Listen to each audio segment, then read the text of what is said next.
We were on the boat for 13 days.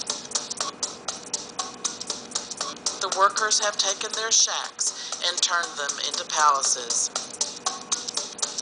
When I saw the children, my heart was broken.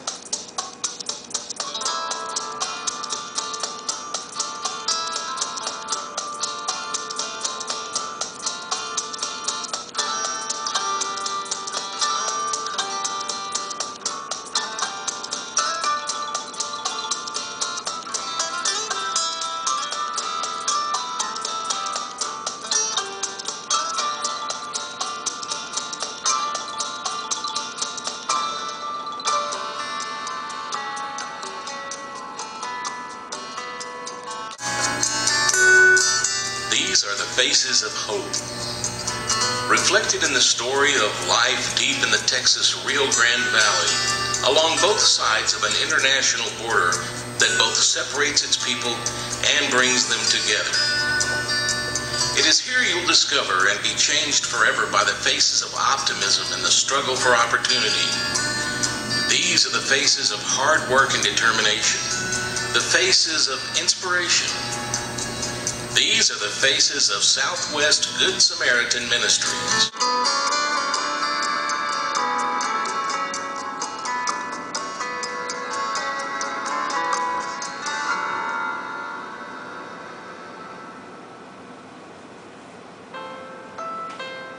I first met Filiberto in 1986.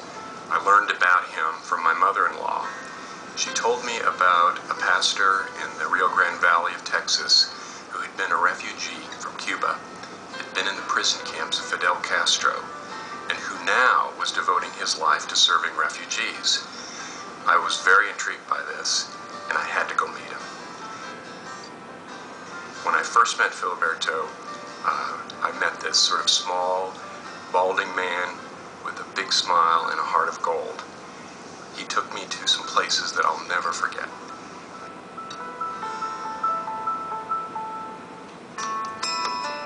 Filiberto grew up on a farm in Cuba.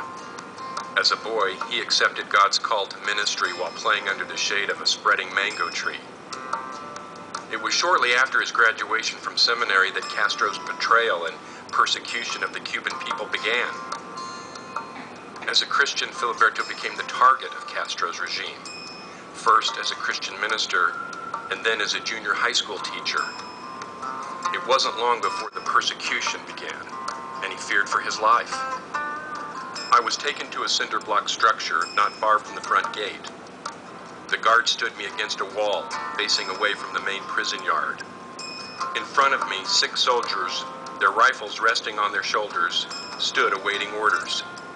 For the next 90 minutes, I faced a firing squad.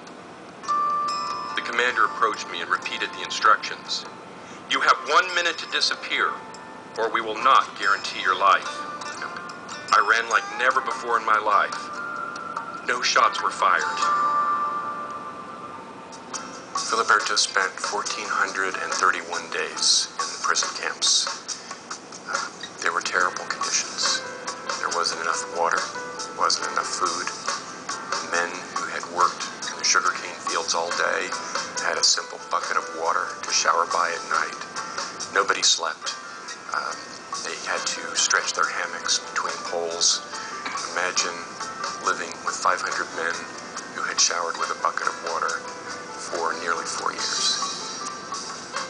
Finally, in 1969, Filiberto and his family were allowed to escape to freedom. On board his freedom flight, he joined fellow passengers in shouting, "Libertad, libertad, freedom, freedom." Once in the United States, Filiberto was asked to establish a church in South Texas, just miles from the Mexican border. Soon after he arrived in the Rio Grande Valley, he revived struggling congregations in San Benito and Los Fresnos. His story of faith and hope touched all who heard it. He also became a good Samaritan for thousands of refugees on their journey to freedom in the United States.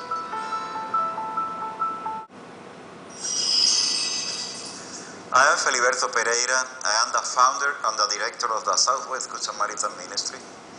This is a ministry that was founded in 1985 because of the need of the people here in the Rio Grande Valley. This is a region that is very poor, and in that decades of the 80s and 90s, it was a lot of needs. In 1983, I said, seeing them and being the suffering of these people, I am one of them, because I was walking on their own shoes too. The journey may be long and dangerous across the open gulf in a homemade boat, or on foot through jungles and forbidding terrain. Some will travel many miles, putting their faith in the hands of unscrupulous coyotes who care only about the money. There are borders to cross and more miles to travel on the way to an unknown destination, in the search for safety and a new beginning, in the search for freedom.